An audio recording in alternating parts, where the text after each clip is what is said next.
কি কি আমার থাকা উচিত? এবার হচ্ছে ২টা বই বেরোচ্ছে। একটা হচ্ছে 'বিশ্বস্ত প্রতারক' আরেকটা হচ্ছে 'প্রেম কিংবা অপ্রেম'। একটা উপন্যাস, একটা কবিতার বই। তরুণ লেখকদের আসলে বলার কি পড়তে হবে ভাই। আপনি যদি না পড়েন তাহলে আপনি জানবেন কীভাবে? বলবেন যে যেটা পড়বেন ওইটা লিখবেন? না। পড়ার পরে আপনার ভিতরে একটা আলাদা একটা জগৎ হবে। আপনি আপনার মতো করে চিন্তা করবেন। ওই যে বই পড়ছেন ওইগুলা থেকে ওইগুলা চিন্তাগুলা নিবেন।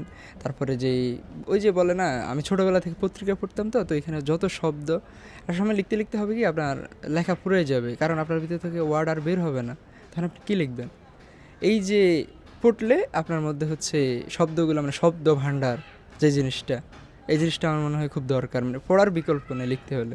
এবারের বইমেলা তো অন্য সববারের চেয়ে আলাদা কারণ এবার হচ্ছে একে রমজান তারপর নির্বাচনের পরবর্তী একটা টাইম তো দেশ একটু হচ্ছে অস্থিতিশীলতা থেকে একটু স্থিতিশীলতার দিকে যাচ্ছে তো আশাবাদী আশা করে জমে উঠবো এখন মাত্র ১-২ দিন হলো দেখি কি হয় এখনও মেলার কাজ চলতেছে মানুষজন আসছে জানতে অনেকে জানেও না যে বইমেলা কখন থেকে শুরু হচ্ছে কতক্ষণ শুরু হচ্ছে কবে শেষ হবে কবে থেকে শুরু এই জিনিসটা আপনাদের মাধ্যমে মনে হয় তুলে ধরলে খুব ভালো হয়। আচ্ছা, আমি তো জানি আপনি তো বুয়েটে পড়েন।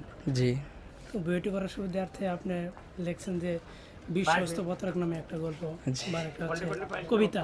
এই কবিতা কেন? সায়েন্স ফিকশন নিয়ে কেন লিখলেন?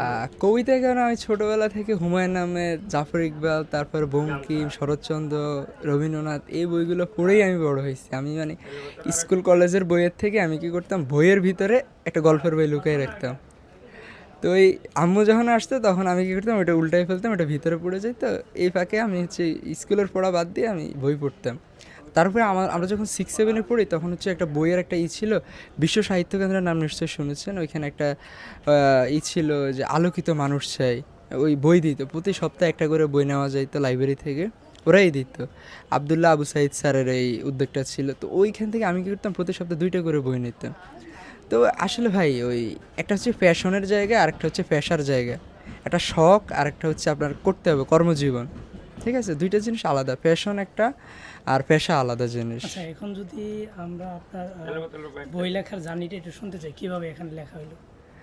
কীভাবে জার্নিটা হচ্ছে এটা একটু একটু করে আজকে এই লেখাটা কিন্তু আজকের না আর 2-3-4 বছর আগে একটু একটু একটু একটু লেখা জমাবেন জমায় জমা একটা সময় পরে মনে হবে এর আগে আমি ফেসবুকে লিখি তো ওই মনে হইতো যে ভালো রেসপন্স পাচ্ছি মানুষজন পড়ছে 2-একটা পর্ব লেখার পরে ভাই আরেকটা পর্ব দেন এই যে একটা সময় পর মনে হবে যে না বইটা প্রকাশ করে আজকেই লিখবেন আজকে প্রকাশ করুন জিনিসটা এমন না এটা একটা দীর্ঘ প্রসেস একটা প্রক্রিয়ার মধ্য দিয়ে যেতে হয় আমি মনে করি।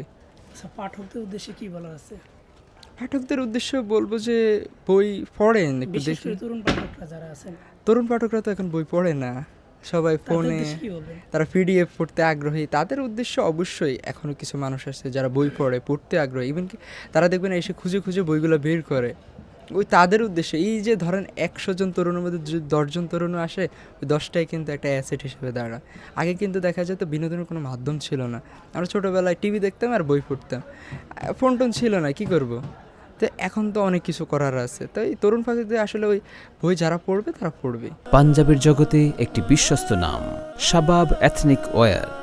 না জানা পৃথিবীতে কেউই প্রথমে কারো সবাই নিজেকে নিজে জানান দিতে হয় না আপনাকে কেউ খুঁজে বের করবে নাকি অবশ্যই করবে একটা সময় পরে আপনাকে জানান দিতে হবে আপনি যে আছেন বলে না আওয়াজ দেন আওয়াজ দিতে হবে যে আপনি বই লিখছেন বই নিয়ে আলোচনা করতে হবে কথা বলতে হবে দু একটা বই নিয়ে আলোচনা সভা তৈরি করতে হবে আপনার কলেজ ইউনিভার্সিটি বিশ্ববিদ্যালয় সব ইউনিভার্সিটি কলেজে পাঠক সমাবেশ পাঠচক্র আছে আপনার বইটা নিয়ে আলোচনা করেন আরেকটা লেখকের বই নিয়ে আলোচনা করেন তরুণ লেখকের একটা ভালো বই নিয়ে আলোচনা করেন আর বিশ্বস্ত প্রতারক ব্যাপারটা আসলে যতই বোঝা যায় এটা হচ্ছে কি কেমন ধরেন আপনি আমার কাছে হাতে কথা বলতেছেন একরকম আমি আমার আব্বু আম্মুর কাছে একরকম আমি আমার নেক্সট ওয়াইফের কাছে একরকম হব আমার ফ্রেন্ডদের কাছে একরকম কিন্তু এই যে আমার রকম ফের এক এক মানুষের সাথে আমি এক একটা চরিত্র শো করতেছি তো আমি ভিতরে তো একটা ইউনিক মানুষ আছে আমি আমার নাম জাকারিয়া কামাল ধরেন আমি একটা ইউনিক এখন এই যে মানুষের সাথে আমার আচরণগত